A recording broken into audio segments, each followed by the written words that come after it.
Hey y'all, it's your wonderful booker Deanna here, and welcome back to my channel, Taking Time Out. First and foremost, I want to thank everyone who liked, subscribed, commented, and shared last week's episode, first episode of the season, Becoming a Mother.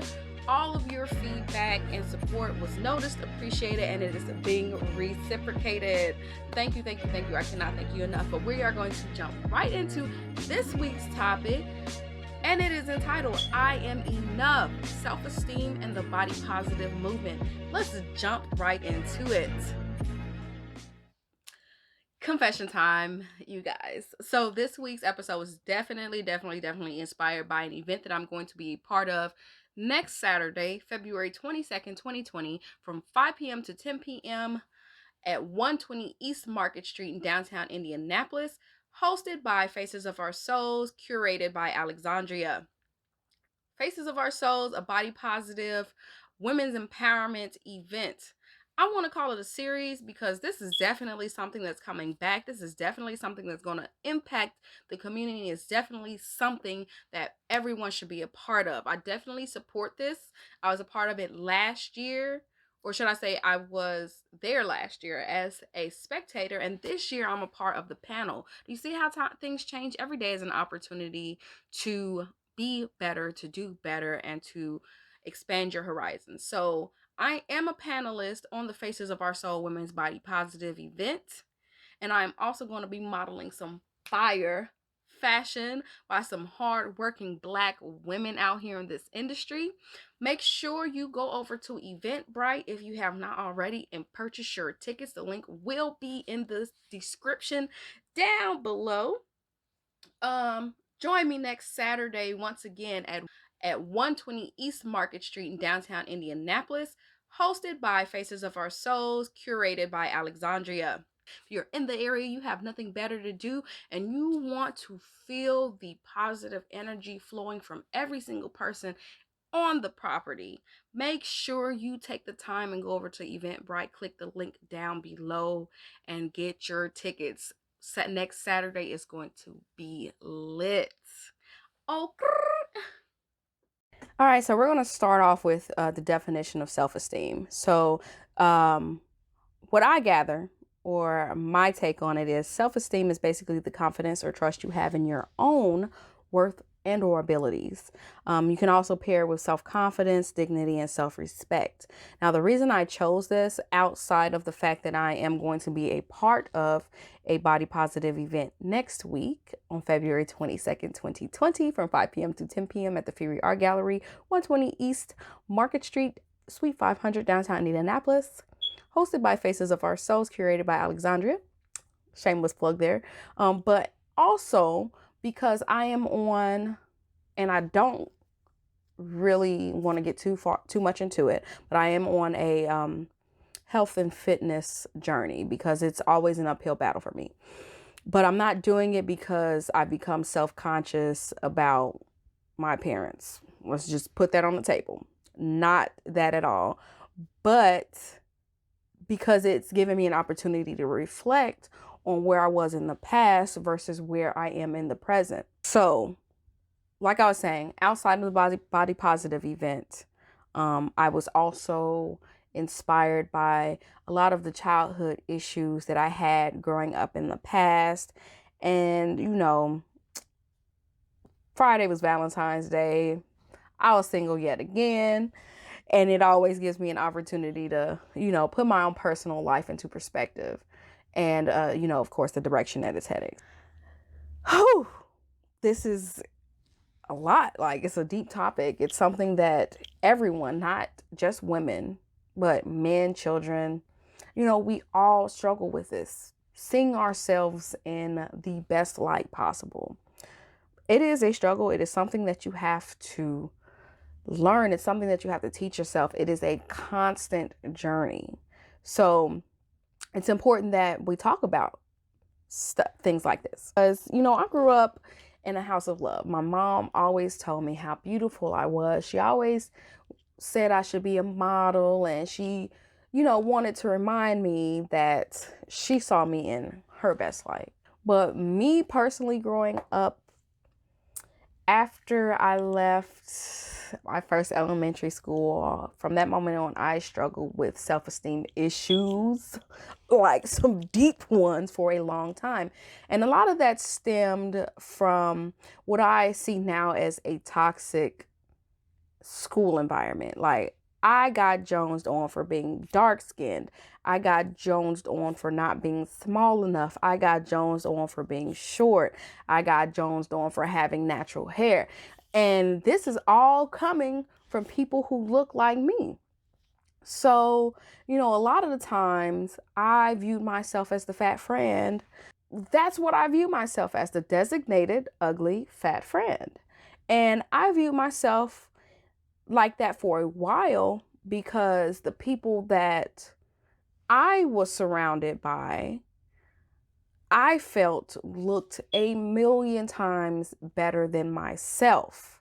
And even though I didn't hang out necessarily with people who were popular, I felt like the boys around us, gravitated more towards them than towards me. That's just how I felt. Now, it may not have been the case, but I definitely felt that. Like, I had my fair share of childhood crushes and whoop-de-woo, but at the end of the day, I did not know that boys like me. Like, I couldn't prove it. I didn't feel that way. It just didn't seem that way to me. So it was always like a self-esteem issue with me.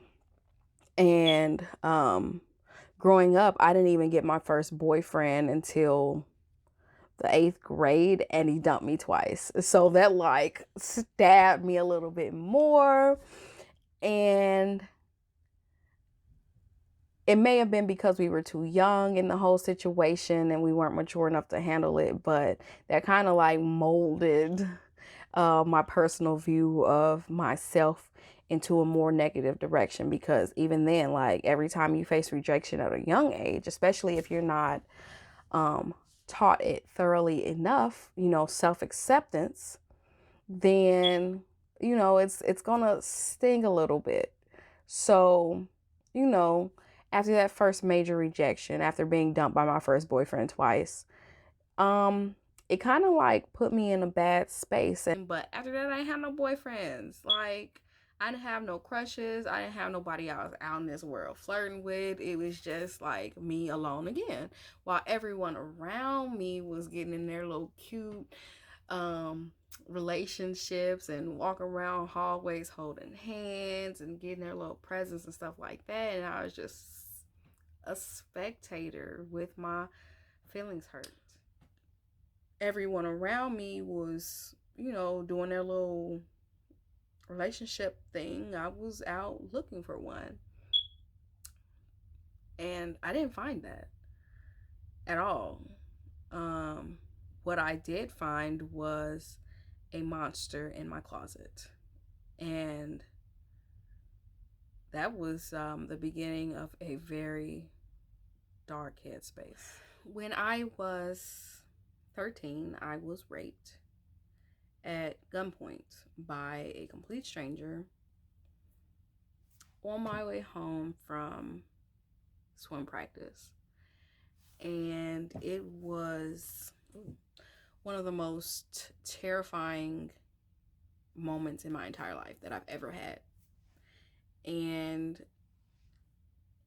that was the beginning of the dark stages, like the darkest I've ever been. And the words that ring in my ear for now and evermore are my bullets scream louder than you. Like, and for the longest 4 years, that's literally how I viewed all of the sexual relationships that I had. I felt like if I said no, then I would get raped anyways. And it took me a long time to regain that power. Because once it's taken from you the first time, you feel helpless, you feel hopeless, and you feel alone. And you feel filthy. And you feel like it's your fault. Like it's something that you did or something that you said or how you walked or how you handled the situation. And once you deal with it, you realize that no, that person is just evil. That person was way out of line, way out of pocket. And that person deserves to be punished for what they did. But at first, me feeling like I didn't have anyone to talk about it with, it opened the door for a lot of dark moments, a lot of moments that I can't get back. Toxic behavior, a path of self-destruction, and it really ignited my search for someone to love me despite it all. I had talked about it sooner. I wish that I had enough faith and confidence in my support system, in my circle, to know that no matter what I said or no matter what happened, that I wouldn't be loved any less. But my mom was big on preaching, keep your virginity until you're married and save it for that special someone. So I felt like when I lost it, there was no coming back from that, and there was no point in me saving myself and being a vessel of purity and all that other stuff. So I started being real reckless. Put myself in a lot of situations where I could have died, where I could have gone to jail, where I could have been hurt, where I could have been raped again, because I felt empty. Like I felt there was a black hole on my soul, and it would keep growing. It felt like it kept growing my life. Becoming a parent saved my life, but it didn't heal the wounds that I had acquired over the years as far as self-esteem and self-confidence went. I had reached my breaking point, and I was like, yeah, my self-esteem is low. No, I don't know what I'm going to do without this man, but I can't do this anymore. I can't continue to devalue myself anymore. I can't continue to be unhappy and to be made a fool of anymore. So I left. And that was the best decision I made for myself since before I could remember. That was the beginning of my self-love journey. And as emotionally damaged as I was, as physically damaged as I was, I pushed through. That was another low point. It was another dark point. It was there's a lot of crying involved in that. And now in 2020, my 30th year of life, I love myself more than anyone else. I choose to be single because it is what's best for me and my children. It is, and I'm happy. Like, I love me. I value my happiness more than I value being in a relationship. I don't personally feel like there's anyone out there right now who can make me happy the way I make me happy.